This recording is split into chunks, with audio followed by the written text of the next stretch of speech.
Hi viewers, நான் உங்கள் ரத்னவேல் பாண்டியன்.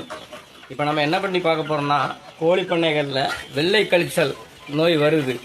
இது அதிகமாக சில பேர் வந்தாங்கன்னா என்ன பண்ணுறாங்கன்னா, ஐயோ கூண்டையே நம்ம காலி பண்ணணும், எல்லாமே இறந்து போகுது, என்ன பண்ணுறது அப்படின்னு யோசிக்கிறீங்க. இதுக்கு சிம்பிளாக என்ன சொல்ல போகிறோன்னா, இந்த வெள்ளை கழிச்சல் வெயில் காலத்தில் தான் வருங்கிறது கிடையாது. நீங்கள் வைக்கக்கூடிய தண்ணிகள் அசுத்தமாக இருந்தாலும் சரி, இறைகள் அசுத்தமாக இருந்தாலும் சரி, இருக்கிற இடங்கள் ரொம்ப அசுத்தமாக இருந்தாலும் அதன் கிருமிகள் மூலமாக இந்த வெள்ளை கழிச்சல் நோய் பரவுது. இதை நிறைய ஆங்கில மருந்துகள் நம்ம எடுக்கிறோம், எல்லாமே எடுத்தும் ஒரு சில விஷயங்கள் காப்பாற்ற முடியல, எல்லாமே இதாகுது அப்படின்னு சொன்னீங்கன்னா, இப்போ நம்ம வீட்டில் பயன்படுத்தக்கூடிய, நம்ம சாதாரணமாக சாப்பிடக்கூடிய, நம்ம சுற்றி இருக்கிற ஒரு மூலிகை செடிகள், வேப்பிலை, இந்த மாதிரி எடுத்து கூட இதனோட உயிர்களை காப்பாற்றலாம் முடியும். என் பண்ணையில் வந்தாலும் கூட நான் இதைத்தான் செஞ்சுக்கிட்டு இருக்கிறேன். இதை உங்களுக்கு சொல்கிறேன். பயனுள்ளது நிறைய இருக்குது. இதில் பயன்கள், ஏகப்பட்ட பயன்கள் இருக்குது. சுற்றி இருக்கிற மூலிகைகள், செலவுகள் இல்லாமல் நம்ம கண்டிப்பாக இதை காப்பாற்ற முடியும். துணிஞ்சு அதை செஞ்சு பாருங்கள். நானும் அதன் மூலமாக தான் காப்பாற்றிக்கிட்டு இருக்கிறேன். இப்போ நம்ம என்ன சொல்ல போகிறோன்னா, முதல்ல நம்ம எடுத்துக்கக்கூடியது இஞ்சி எடுத்துக்கலாம். ரெண்டாவது பூண்டு, இஞ்சி, பூண்டு, மிளகு, சீரகம், அன்றாடம் நம்ம உணவில் பயன்படுத்தக்கூடிய இந்த 4 பொருட்கள். இன்னொன்று வேப்பிலை, குளிர்ச்சிக்காக நம்ம எடுத்துக்கக்கூடியது வேப்பிலை, சின்ன வெங்காயம், மஞ்சள் தூள், ஆன்டிபயோட்டிக். இது நான் 7 பொருள் தான். இந்த 7 பொருளும் சமமாக எடுத்துக்கோங்க.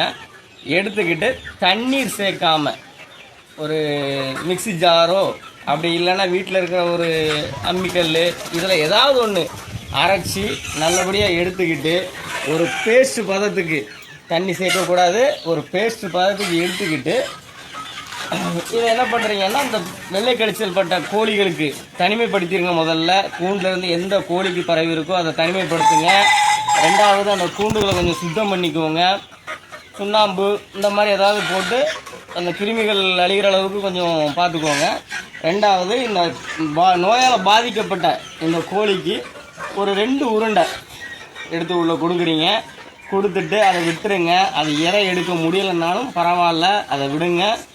இந்த மாதிரி காலையில் ஒரு டைம், மத்தியானம் ஒரு டைம், சாயங்காலம் ஒரு டைம், ஒரு 3 நேரம் இந்த மாதிரி ஒரு 2 கொடுத்தீங்கன்னாலே இந்த வெள்ளை கழிச்சல் நோய்ங்கிறது கொஞ்சம் கொஞ்சமாக படிப்படியாக குறைய ஆரம்பிச்சிடும். சில கோழிகள் அதிகமாக தீவனம் எடுக்க முடியாமல் படுத்த படுக்கையாகவே இருக்கும். இதுக்கு நம்ம என்ன பண்ணலாம், உணவு கொடுத்தாகணும். உள்ள ரொம்ப ஹார்டாக கொடுத்தீங்கன்னா அது ஜீரணமாகாது, பிரச்சனைகள், மறுபடியும் அது நோயோட வீரியம் அதிகமாக இருக்கும். இதனால் என்ன பண்ணுறீங்கன்னா, நம்ம சத்து மாவு இல்லை அந்த கெவுர் மாவுலாம் இருக்குல்ல, இந்த மாதிரி மாவுகள் கொஞ்சம் ஹெல்த்தாக உள்ளதை கொஞ்சம் தண்ணீரில் கரைச்சி இல்லை கொஞ்சம் கொதிக்க வச்சு கொதி தண்ணீரில் போட்டு அதை கொஞ்சம் கொஞ்சமாக இன்ஜெக்ஷன் மூலமாக ஃபீட் பண்ணலாம். அப்படி பண்ணிங்கன்னா ஓரளவுக்கு நம்ம கோழிகள் அந்த இறப்பு விதத்தையும் தடுத்துடலாம்.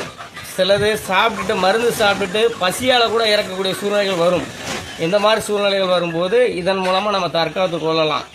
இரண்டாவது, வைக்கிற தண்ணீர் கொஞ்சம் சுடுதண்ணீர், மிதமான சூட்டில் கொஞ்சம் நல்லபடியாக கொஞ்சம் மஞ்சத்தூள் இல்லை அந்த கொம்பு மஞ்சள் இருக்குது, அதை கூட அரைச்சி நீங்கள் வைக்கலாம். இதுவும் கிருமி நாசினி தான், ஆன்டிபயோட்டிக், உள்ளே போய் கிருமிகளை கொள்ளும். இந்த மாதிரி செஞ்சு பாருங்கள். இதை நல்லபடியாக வேலை செய்யும். ஏன்னா என் பண்ணையில் முக்கால்வாசி நான் இதை வச்சு தான் காப்பாற்றிக்கிட்டு இருக்கிறேன். கண்டிப்பாக வேலை செய்யும். இதுக்கு மேலே எதுவும் சந்தேகங்கள் வந்தால் என்னோடய நம்பருக்கு நீங்கள் வாட்ஸ்அப்பில் என்ன கேள்விகள் வேணுமோ அதை கேளுங்க.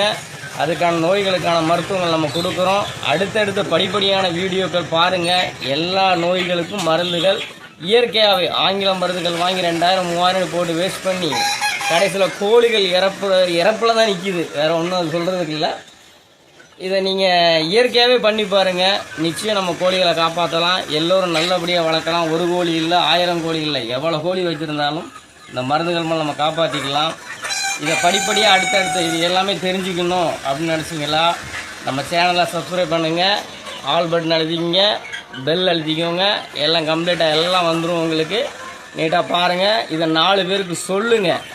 நம்ம மட்டும் இது பயன்பட்டால் பழக்கம் இல்லை, எல்லாரும் தெரிஞ்சுக்கணும். நம்ம சொந்தங்கள் எல்லாருமே, கோழி வளர்க்குறவங்க அத்தனை பேருமே இதை தெரிஞ்சுக்கணும். ஒரு ஆங்கில மருந்துலேருந்து நம்ம இயற்கை மருந்துக்கு எப்படி கொண்டு வர்றது, தைரியமாக கொடுங்க. இதில் எந்த பிரச்சனையும் கிடையாது. நம்பி கொடுக்கலாம், நம்பி செய்யலாம். நீட்டாக பண்ணுங்க. எல்லோரும் கோழி வளர்ப்பில் இறங்குங்க, லாபங்கள் எடுங்க. ஒன்றும் இது இல்லை. முட்டை கோழியை எடுக்கலாம், குஞ்சுகளை எடுத்து விற்கலாம், எவ்வளவோ கதைகள் இருக்குது. நல்லபடியாக பண்ணுங்க. Okay, hi. Bismi poultry farm.